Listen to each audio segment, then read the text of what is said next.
Hi, everyone. This is a short video for the Daniels family and for my grandkids when and if I have them. Um, it's a little story about the Daniels family moving to Throggs Neck, kind of our perennial home, our original home in the Bronx.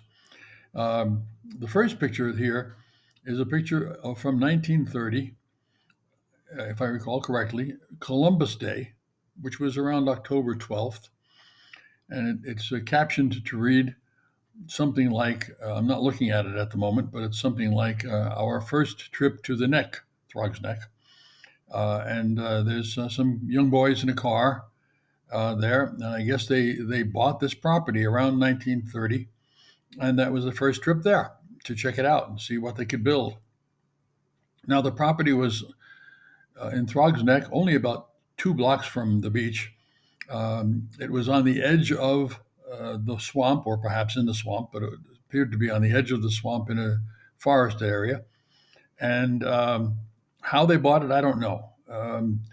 I think my grandfather, James Daniels, who was a policeman, died about 3 or 4 years before, when my father was only about 9. So in this picture, if he's one of the kids in the car, which probably is, he would be about 13 at that time. So that's the first picture I have of the move to Throggs Neck at that time. Um, if any of the viewers here can recognize that car and tell me what model that is, I'd love it. I know that the family talked about owning a Model T Ford at some point, and I'm wondering if that's what it was or if it was something else. But I'm not an auto expert, so I'm not sure. Then there's some pictures here from an aerial view in 1931, looking at the building of the house when they were building it. And I'm not 100% sure, but I think that one picture has Uncle Howard in it. Um, it was very interesting because it's taken from the air. Now, remember, in 1931, there were no such thing as drones or even helicopters. So this was taken probably from a small fixed wing airplane, maybe a Piper Cub, probably shot by my Uncle Jim, who was the photographer, excellent photographer. And it shows the bungalow being built. You can see it was probably, I would think, and my guess is, it was built primarily to be a weekend and a summer retreat for the family because they lived in Manhattan. My father told me often about growing up in Hell's Kitchen in Manhattan. So perhaps they were moving from there temporary. And then, of course, in '33, the major economic depression hit. So perhaps at that time they decided to move in full time. I don't know. I'm guessing. Um, at any rate, I grew up in that bungalow in that house. In that front room was a little bedroom, and that was for me and for Uncle Jim, and we were roommates until he died in 1967. Um, the house only had a few rooms. It had a master bedroom, if you want to call it that, where my grandmother lived. It had a kitchen, um, one small bathroom that doubled as with a bathtub and a sink and a toilet, which doubled as Uncle Jim's dark room where he would do his photographic development and printing. Um, and then on the other side of the house was a really lovely, what would we call it, a sunroom. You know, a kind of a patio, and it's indoor, a glass enclosed with glass windows with panes. Uh, but it was in an area where there were a lot of trees, so there wasn't much sun there. But it was very nice, and that was my parents used that as a bedroom, and then my sister had that as a bedroom for a long time. If you see in that one picture, there's a tent. Right near that is where Uncle Jim had his garage built. He had a garage there. Uncle Jim had polio as a child, so he couldn't walk very well. So he needed to have a garage that he could go to get in the car and get ready to go to work every day because he worked every day at Con Edison. He was the big breadwinner in the family at the time. And Rita also had a job working as a secretary for a publisher in Manhattan or Brooklyn. I'm not sure which, but she was working there full time. My father was too young; he wasn't working yet. In the one family picture there that I'm showing is also Aunt Margaret, the oldest daughter, the firstborn in the family.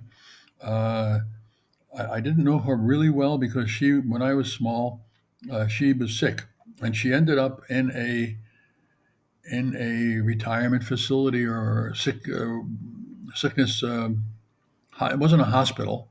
It was more like a recovery place. It was beautiful. I remember going there twice.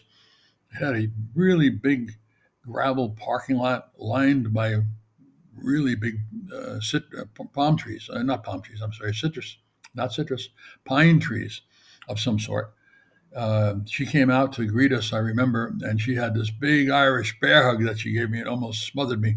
And I walked around the grounds a little bit, probably with her, but I walked around the grounds and it was absolutely idyllic and beautiful there. It was lovely, a lovely place to spend your last days because she died shortly thereafter. I only remember going to see her twice. Maybe I was there when I was younger and I don't remember. But I remember going there twice with Uncle Jim and Aunt Rita and uh, Uncle Howard to visit her. So the other ones of the family, the father was James. James was a policeman in New York City Police Department. There's a picture of him there. And he died, as I said, when my father was just like 9 years old. So he died pretty young. Um, my grandmother, Margaret, she died when I was just a boy.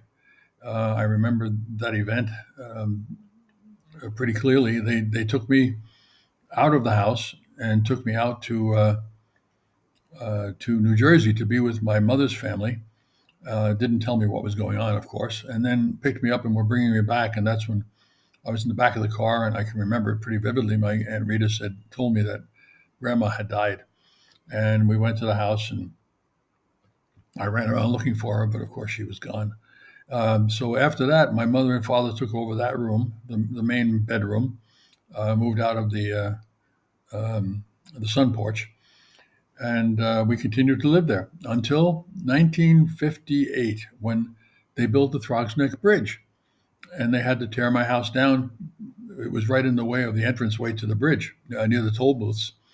So they bought the house from the family, and we moved into Morris Park Avenue of the Bronx, Sackett Avenue, 1103 Sackett Avenue, and we grew up there. Now, the other family members, to get back to that, the next one born was Aunt Rita. Uncle Jim was born, then Aunt Rita, and then Uncle Harry, and the last one was my father. And in fact, Throggs Neck at that time even had a football team called the Throggs Neck Bulldogs. And Uncle Harry and perhaps my father also played on that team. So that was pretty interesting there. Throggs Neck was pretty cool. So our neighbors, if you can call them that, I mean, the Danielson family lived next door to us, but we could not see their house because of the trees. There was a good walk away with a nice piece of land in between, swampy type or reeds and grassy land. Um, Margaret Danielson, one of the daughters, the father was, what was his first name? Uh, well, I don't remember. But they lived in the house, the mother and father, and the grandmother, my friend Margaret's grandmother, lived downstairs. They had an apartment downstairs for her. And they raised chickens in the back too. So it was a pretty interesting place. The other neighbors, we couldn't see them. I really didn't know them very well. Were the Salambinis. They lived on the other side of a bunch of forest. There are some woods that were there that we'd play in all the time, of course. And they had a pretty big house. I think it was made of stone, and it had a really big fish pond with goldfish or koi, I don't know which. And they also had a goose at one point, and that goose would come out to the road and chase me. So when I was going home, going to school at that point, I'd be walking on my own. I'd always take part of a sandwich with me, so I could toss it to the goose to distract him, so he would let me go by. So that was Throggs Neck back in those days. Up the street, a little bit farther, was a house that was a bungalow type house. That was only a weekend and summer house for some people from Manhattan. I don't remember their name. Nice folks. They had a horse they kept nearby, I don't know where, but somewhere in the Throggs Neck area. And they would ride around in their buggy every so often through the neighborhood, and that was really cool to see. And in the winter, they had a sleigh, so they would come through with the sleigh and jingle bells on it through the neighborhood with their horse. So that was pretty cool. I went there a couple of times. I went a couple of times to chop wood for them. I wasn't very good at that, but I did it. And another time for a birthday party, probably for their grandson or something, who was about my age. I didn't know him well, but it was the first time I ever did some really old games at a birthday party. One was um, dunking for apples, where they put apples in a tub and you'd have to keep your hands behind your back and catch the apple. I thought this is nothing, but it was really difficult to get that apple. And then another one was a very old game that I never played, but I'd seen it. We played there called Pin the Tail on the Donkey. So we had to run around with a blindfold on, trying to find the spot to pin the tail, and whoever got it the closest to the back of the donkey won the game. So that was a pretty interesting place to grow up. I'll do another short video after this about going to school at St. Francis de Chantal School and going to church there every Sunday with my mother and father, going to mass, a little bit about that, and then move on to something else. But I thought just something for the Daniels family, a little background. Perhaps most of you know this already, but it's always fun to recant it and think about it. So with that, I'll leave for today, or for this trip, for this message, and try to post another. By the way, I'm in my office today, um, upstairs in my house on the second floor in American counting and the first floor European counting. Um, so you can see behind me some pictures and things like that, a little different background. Okay, thank you very much. Be back again soon. Bye bye now.